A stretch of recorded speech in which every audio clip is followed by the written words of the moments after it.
which means that if I were to build two identical buildings side by side within downtown Toronto, I lose 17% of my gross floor space if I want, or 17 additional percent if I wanted to build a condo, compared to if I wanted to build a fancy high-rise luxury apartment building.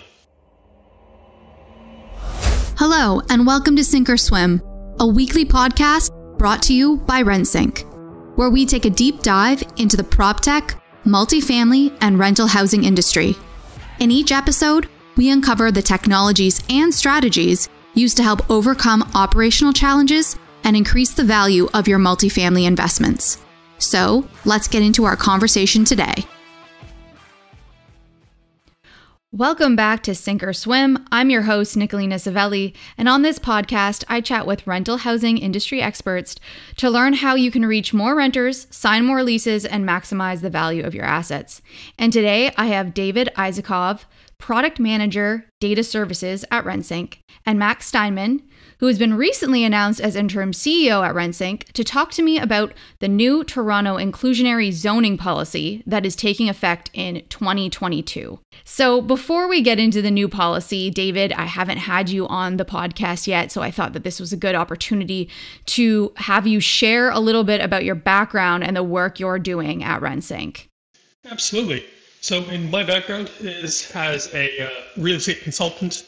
I worked with developers in the purpose-built rental industry to provide them with recommendations for developments. Now with Rentsync, really I see myself as a data champion, trying to figure out how we can help developers and marketers with the various data points that are available to us. Great. Thanks so much, David. And now, Max, you have become a veteran now on the Sink or Swim podcast. I think you've been on at least 3 or 4 times. So I think our listeners know who you are, but can you share just a little bit about why this is such an important topic for us to discuss right now and what it could mean for purpose-built rentals and condo developments moving forward? Yeah, for sure. I mean, it's for a Toronto home developer. It's one of the biggest policy announcements for sure in the last many years. And when the government gets involved and changes the policy, it ultimately affects everyone from those developers to renters to vendors and suppliers within the industry. And this one's pretty big. It will make an impact in a lot of areas. So I think it's very deserving of a Sink or Swim podcast episode for sure. Now, actually, before we got on this call, David had mentioned that, it's taken them some time to get around to this policy and kind of putting it in place. Why did it take so long, and what do you think kind of propelled this forward? If you can speak to that, maybe David, you can speak to that a little bit. Certainly. Before that, let me just give you a bit of a rundown in terms of what the policy actually entails. So, like you said, they've been talking about this for the last 3 or so years. They've been bringing in experts from various other American markets that have existing inclusionary zoning policies, and they've been trying to basically, pick and choose the various components they want to include within their policy. This new policy now indicates that all new purpose-built rental and condo developments within the city of Toronto above 100 units will have to include a component or percentage of their gross floor space for inclusionary zoning units or zone units. Now, this will depend on where within the city they're located. These units will have an affordability period of 99 years, which is substantial, I'm sure everyone is aware of. And these units will, unlike conventional affordable programs, will not be tied to the household's actual income, but will actually be tied to income percentiles. So we're looking at average incomes across large geographic areas.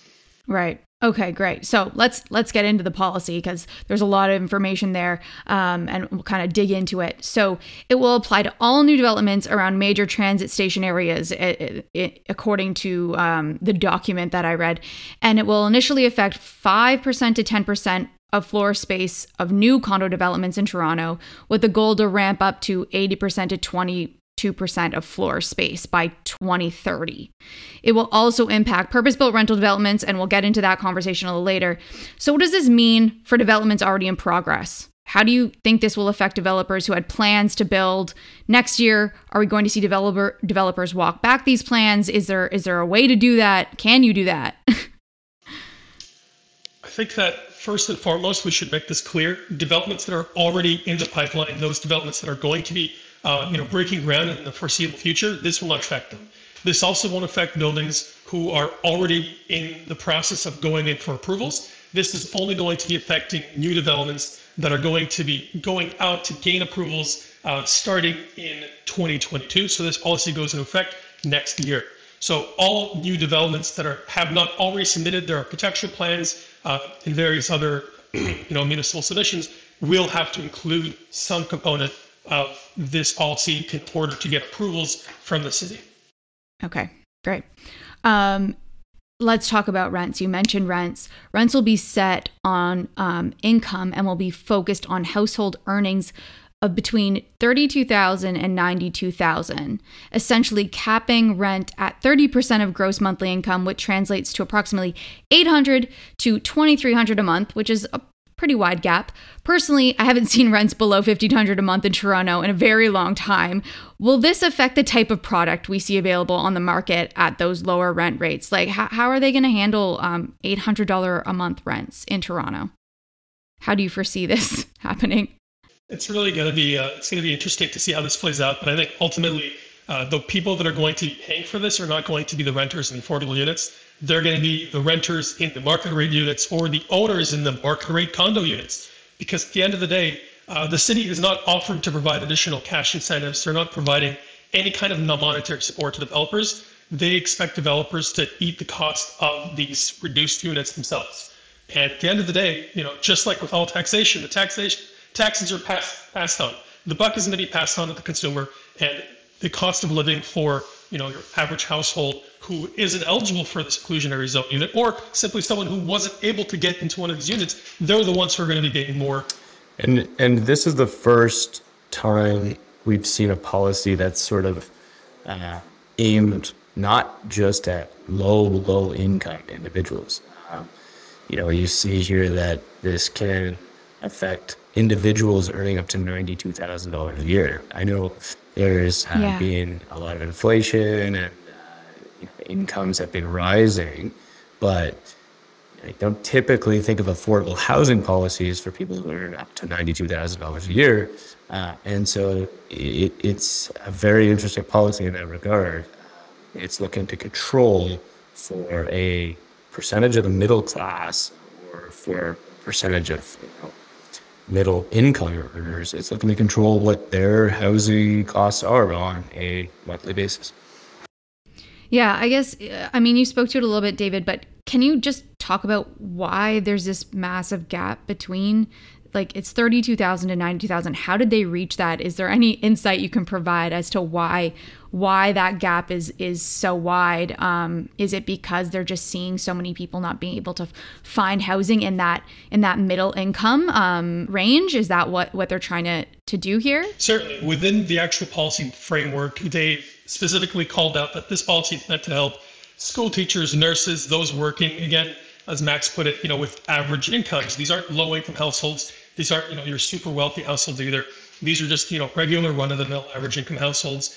But the way that they've actually indicated what the affordable rents are is based on the conventional affordability calculation, right? They've basically taken 30% of a household's gross monthly income and used that as the rent that is applicable to these units. The problem is that instead of looking at what a household is actually achieving, they've instead decided to look at what the average incomes are within an agglomeration of multiple neighborhoods. So for the studios, what they've done is they basically looked at what the 50th percentile of incomes are for a one-person household. And then for 2-3 bedrooms, they've looked at what the 60th percentiles of incomes are within those respective neighborhoods, right? So by averaging out and aggregating the data, that's how they basically come out to these incomes, or to these rental figures, I should say. I see. So do you foresee a problem with this, with this kind of the way they've calculated it? Or, is there any way that people can take advantage of this? That certainly is a possibility. I think that when this policy comes out, we're going to see a lot of people, both developers and enterprising individuals, testing this policy out. Because this is looking at household income, it could very well be possible that you have a single individual who moves in. They can't get married because as soon as, you have someone legally living there, you're no longer applicable because you no longer fall under those specific rent bans, right? Or people moving in with roommates or unofficial roommates, right? I think we're going to see a lot of challenges to this policy.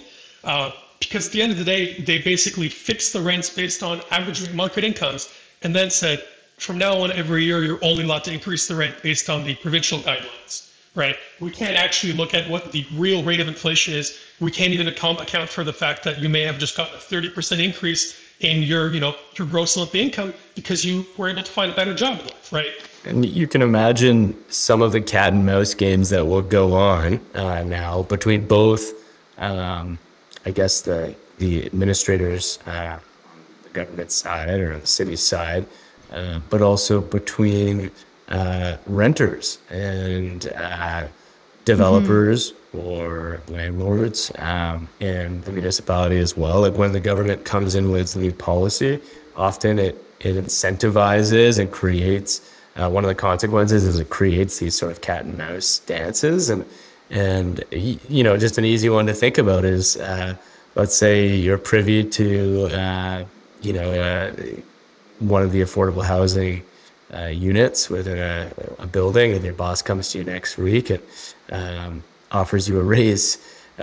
Well, normally you're really happy when you get a raise, but what if that raise pushes you outside of the guideline of that specific unit you were about to qualify for? And those are sort of like the reverse incentives that can occur when these sorts of policies exist and are built this way, and it will become very interesting. The other side between developer and municipality is an obvious workaround might be to not build properties that are over 100 units because they are exempt from these. So do we start to see a lot more mid-rise developments or lots that get split?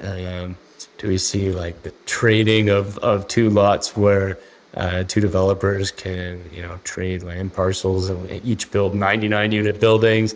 Like, it's kind of crazy to think of all the permutations that could occur here in order to avoid, because avoidance we know is a real thing when money's involved. You can just look at the tax code and the entire industry of tax advisors and tax lawyers and tax accountants. So it's going to be, with the dollars at stake on the developer side, it's going to be very interesting to see the creativity that emerges from this. Absolutely, yeah. Because if you think about it, I mean, what's 10 less units or one less unit? 22% of your unit has to be $800 a month versus maybe you're setting rates at $2,500 a month. So at the end of the day, you're probably making more by keeping less units counted. And just building more luxurious units that are actually more affordable because you don't have to subsidize the cost with the market rents, like all our market rents. So you don't have to subsidize those your development costs by charging more for the market rents. Yeah. And I guess the question that kind of came from the earlier answer is, who is going to be responsible for tracking all of this down? Is it the government? Is it the property managers? Is it the developers? Like, how are you going to track people's income year over year or month over month and know that they're not taking advantage? And I think that that's kind of a question that you probably don't have the answer to right now. And it's really just a theory you can have. But maybe, David, if you want to speak to that a little bit about who this is all going to fall on, and making sure that these are regulated in some way.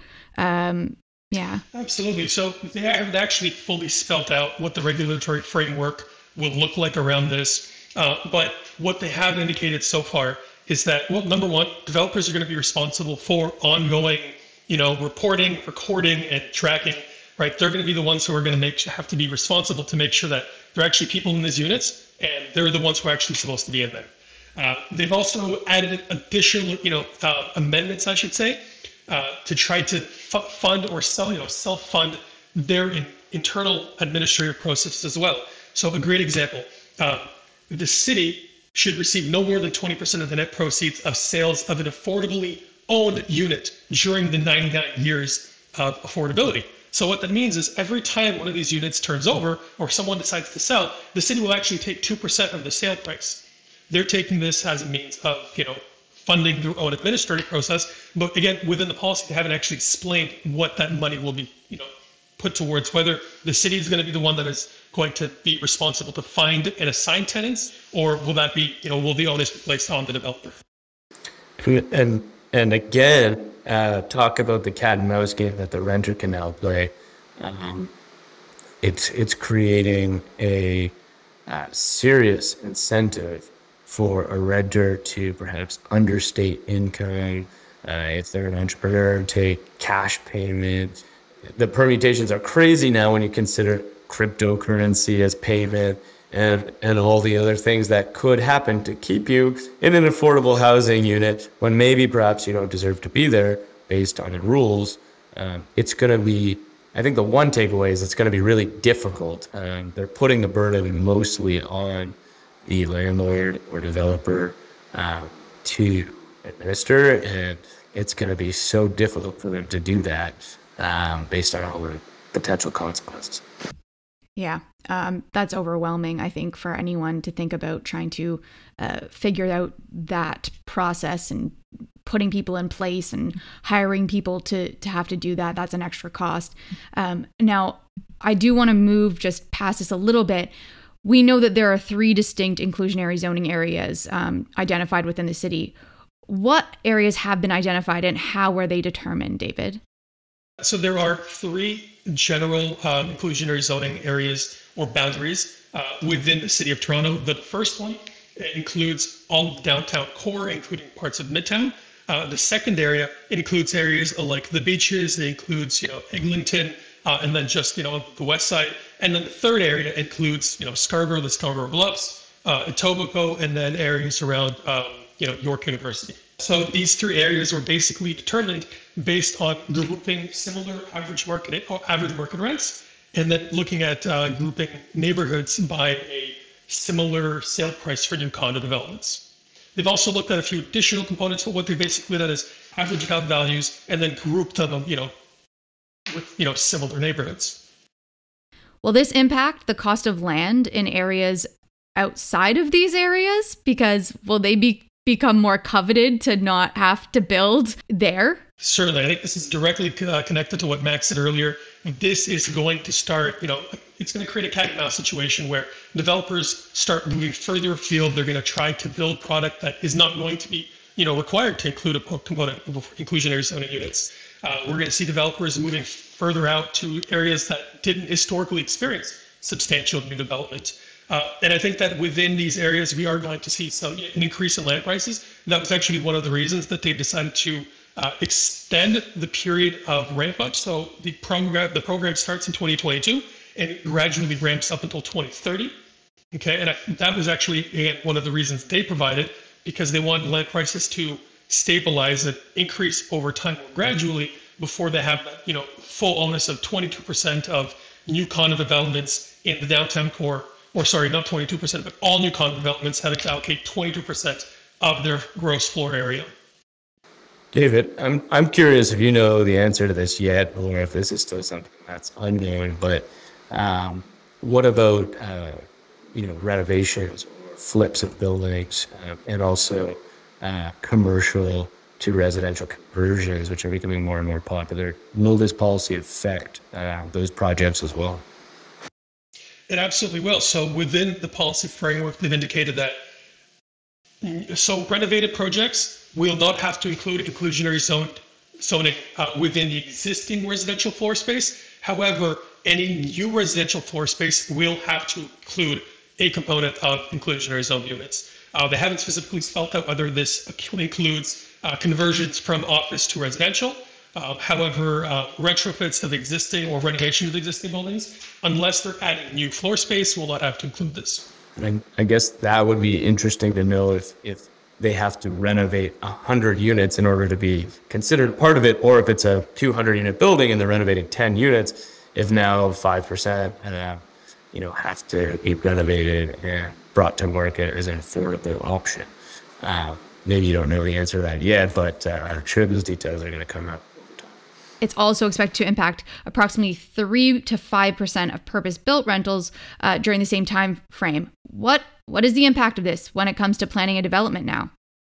Well, again, this creates a consequence, and I like to think that a developer is generally, they see themselves as good at building homes in the sky, and especially in the GTA, where we're going further and further into the sky these days. But one of the many decisions a developer has to make when they have a piece of land or going to procure a piece of land is, am I going to build a rental or am I going to build a condo? It's pretty obvious from this policy that the city wants more developers to consider rental. You can just see it right within the numbers. We're looking at 22% of, potentially up to 22% of all new condo developments being affected by 2030. That is only considered to be 10% for rentals. So less than half. So you look at the economic indications, both are bad for developers. Developers lose, though they will likely pass off the cost to the end consumer who's paying market rate. So they'll probably be okay. But there may be some kind of inefficiency in the process of getting there. And there's just a 10% gap there. So I think whether developers like this or not, the city, for buildings over 100 units, quite clearly has made a statement that they want more rentals. And that might just play into the fact that rentals in general are considered more affordable housing. There's less hoarding of wealth that way, less opportunity for foreign investment, even with the foreign investment tax.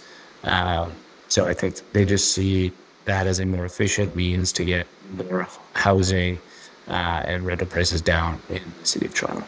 In your expert opinion, obviously, there's a lot of issues with this. Is there any recommendations that you would give to developers who have plans to build in the GTA in the next 8 years? I think we've talked about some workarounds here, but maybe we can discuss this a little bit further as to what you would say to a developer who has plans to build in this area. Interested in being a guest on Sink or Swim? Or have a really great idea for an episode? Email us at podcast@rentsync.com. Yeah, I think first and foremost, absolutely. Get your approvals in right now. Submit all your plans. Build before 2030, right? You want to get your plans in before you have to, account for, a greater and greater loss in available floor space. That, at the end of the day, if you want to build a condo, today's the day to do it. Not in a year, not in 2 or not in 3 years. Because in 3, 5, or in 10 years, you're better off building a rental, and that's really it. Because I do want to clarify, Max, is at 10%, it's actually within Zone 1, 5% of the floor space, which means that if I were to build 2 identical buildings side by side within downtown Toronto, I lose 17% of my gross floor space if I want, or 17 additional percent if I wanted to build a condo, compared to if I wanted to build a fancy high-rise luxury apartment building, right? If it's an apartment building, I only have to give up 5% of my floor space, whereas the condo loses 22% of its floor space. It's astronomical, and it really does, on the surface, look substantially more burdensome to build condo now within the city of Toronto, at least high-rise condo. So like Max said, maybe this really is the start of boutique, small-scale luxury rental development, and maybe this is the start of, kind of a descale or, of reduced quality in terms of, the luxury or how we expect in terms of the quality of high-rise development. Yeah, and just something to note for listeners of the podcast that aren't in Ontario or British Columbia.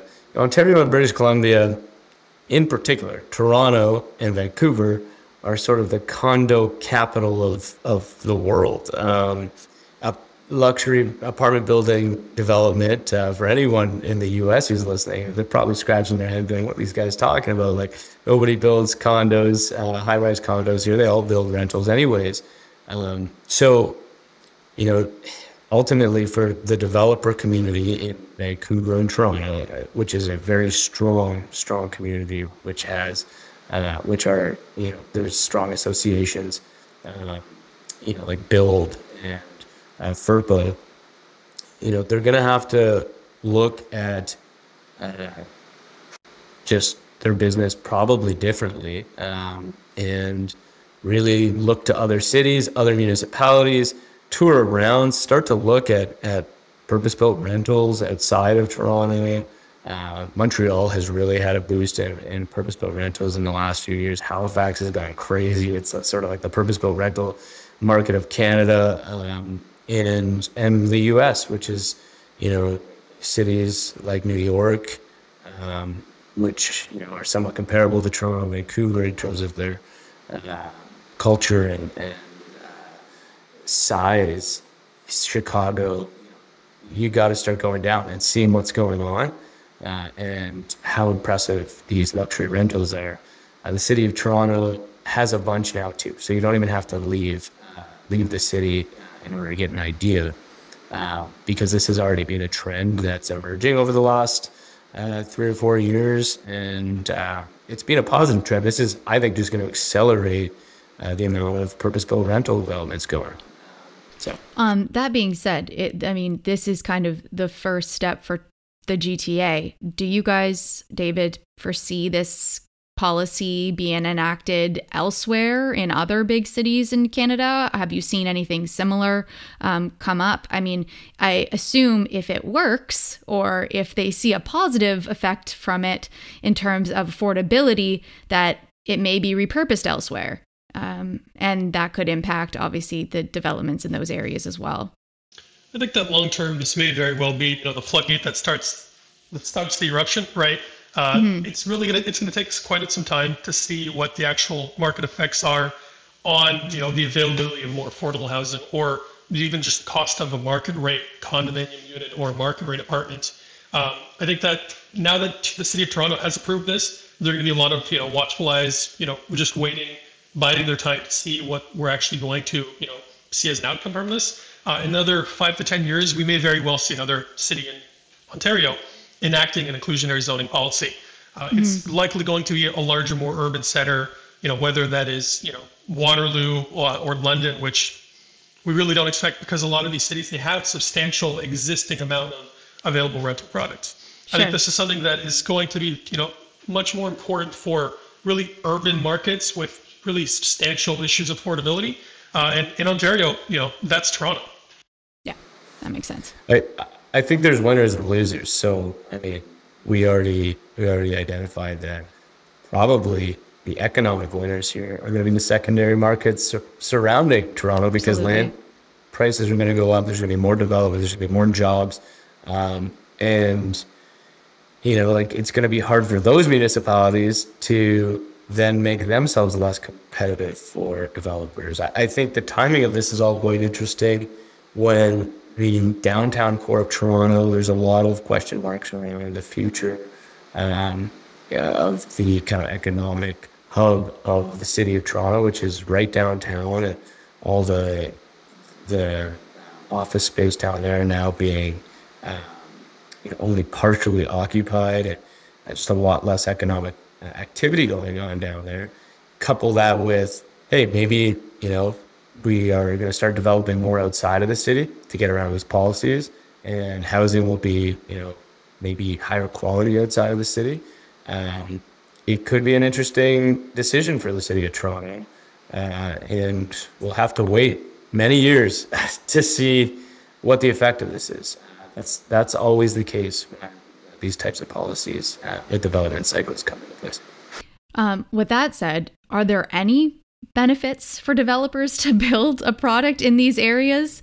Is there anything that they're, you've said that a lot of this is just going to fall on them to do this. Is there any monetary benefits? Are there any things that they're kind of incentives to doing this and building in those areas, David? Unfortunately not. The city has indicated that they are not planning on providing any kind of monetary, benefits. They're not planning on subsidizing value. And they've indicated specifically that they will not be providing additional density allowances for developers to actually, reach their inclusionary zoning requirements. So what that means is, again, the onus is exclusively on the developer, and the city has made this perfectly clear, not just, with the way that the plans are, drawn up, but throughout the entire process. I was there, I went to several of these meetings where the city was trying to get, the public's, relevant stakeholders' opinions on this, and they were very, obviously hostile towards condo developers. Like this entire policy was meant to target condo developers because they see condo developments as, the root cause of, our housing shortage, the lack of affordable housing, and they think that this program in and of itself will solve this issue. And unfortunately, I don't see it that way. It will certainly provide more, market rate or more affordable units in the city of Toronto, which is great. But this is not a one-stop shop solution. This is not going to fix all of our problems. I see it a little different. One, I think that the market will regulate itself. So, like it or hate it, land costs for large potential developments may take a bit of a hit, and so should regulate itself, and the same level of profitability should be attainable for the developer. Again, it's going to get passed back to the market renter. But I actually think this could, long term, when we look a decade or 2 decades out, be highly beneficial to the developer. And the reason I see that is because the Toronto area has been the hottest rental market, or non-rental market, the real estate market in North America for like the last 3 decades. It's been absolutely on fire. I think one of the things that probably the city is totally wrong is that the fact that there was such an emphasis on condos and development here actually built out a very wealthy middle class in Toronto. It has been an economic driver for us. It's spread wealth away from landowners and developers into a lot of individuals' hands. Maybe not as many as everyone wants, but that is something that's different than a New York or a Chicago, where most buildings are rentals.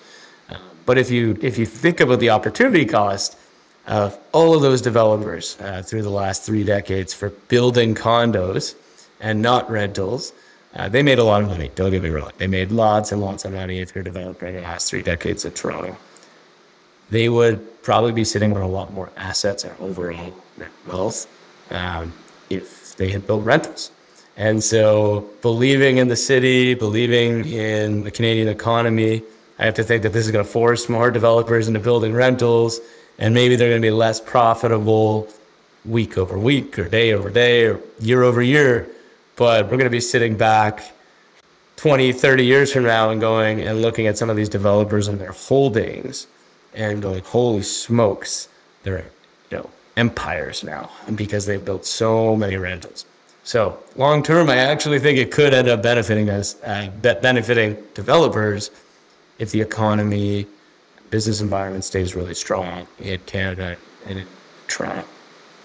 I'd like to talk a little bit about what, Rentsync, bring it all together and talk about the impact of marketing services for these developments. How do you think that that's all going to impact marketing? And I think there's a lot of things that will impact marketing. So Max, maybe you can lead this question a bit.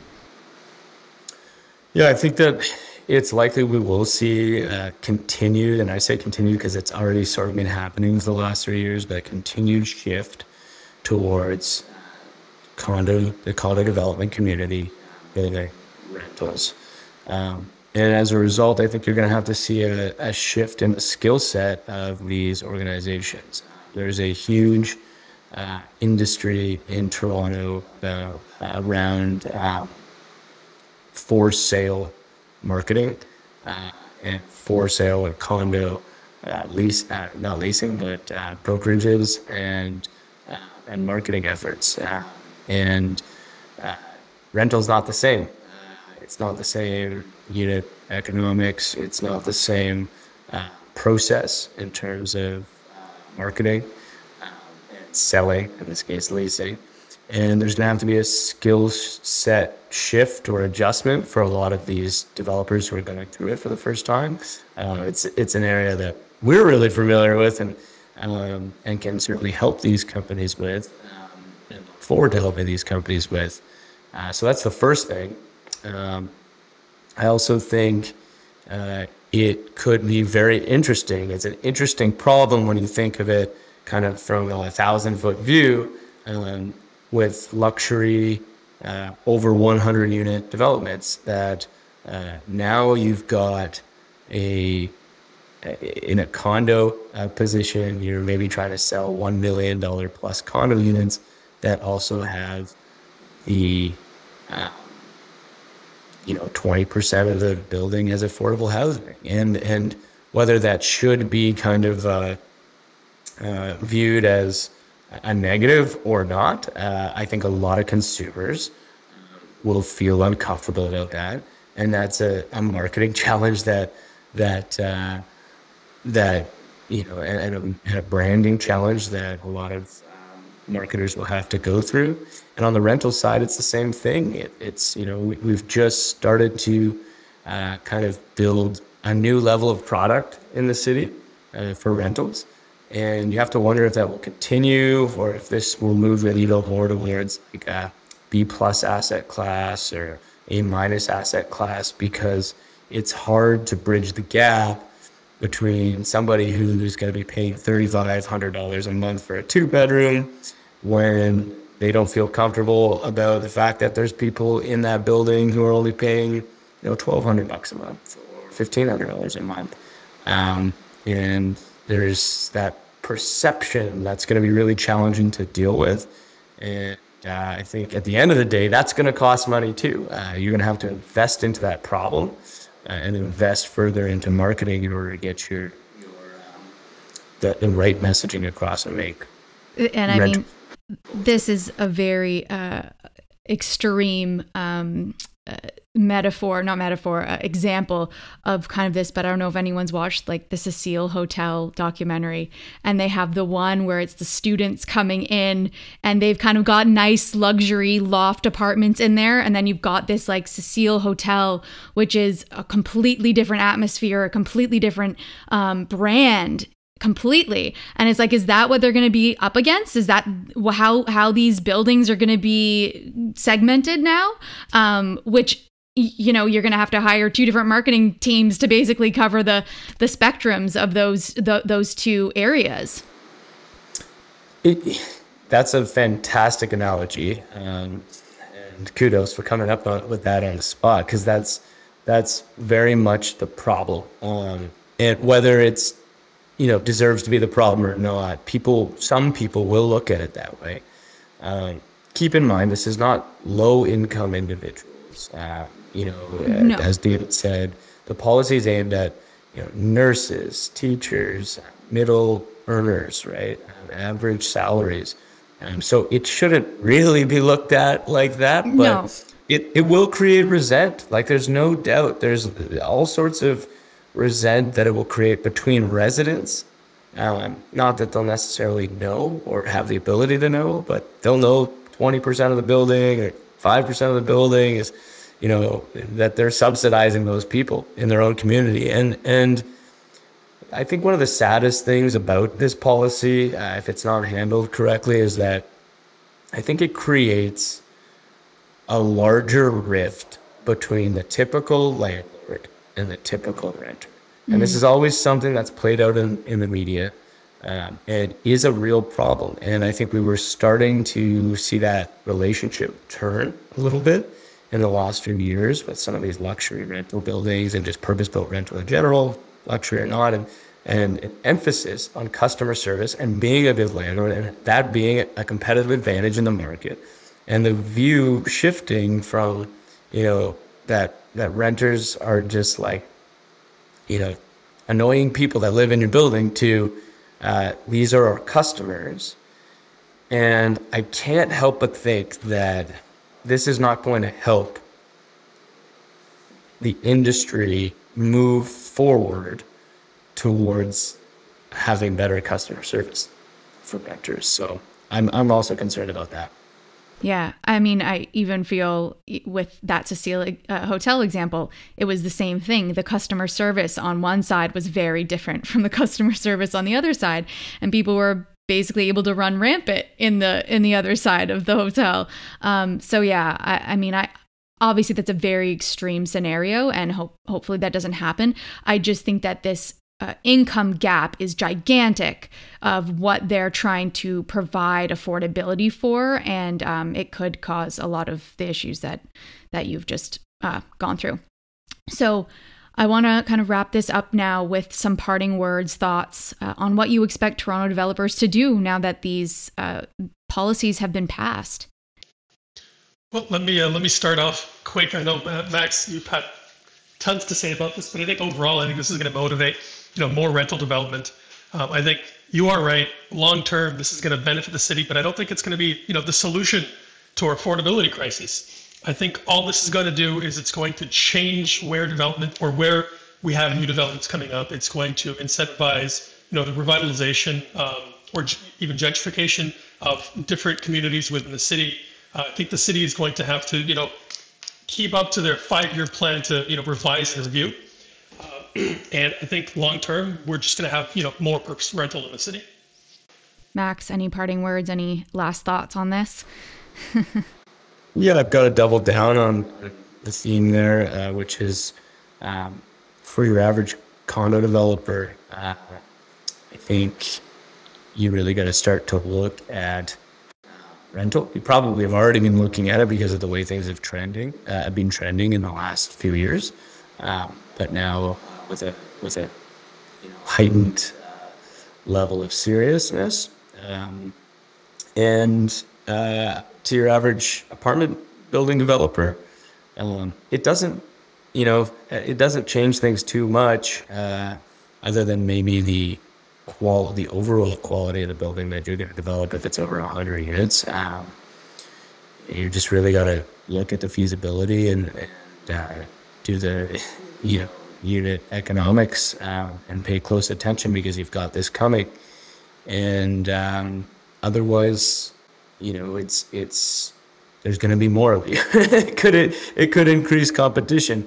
So be ready for that as well. Which I guess marketers should be aware of as well. If there's more competition, there's going to need to be more creative, out of the box thinking with your marketing. So yeah. Well, on that note, David, Max, thank you all for your thoughts and your insights on this topic. I'm sure we'll probably have to revisit it, hopefully not in 5 years, maybe a little earlier than that, and see what's going on and how everything has taken shape. So thank you all for joining me on this episode of Sink or Swim. And until next time, keep swimming. You've reached the end of another episode of Sink or Swim. Make sure to visit us at rentsync.com/podcast to access show notes, key takeaways, and where you can sign up to our newsletter to receive free bonus content. If you found value in this show, please also remember to rate, review, and subscribe. Don't forget to join us next week for another episode.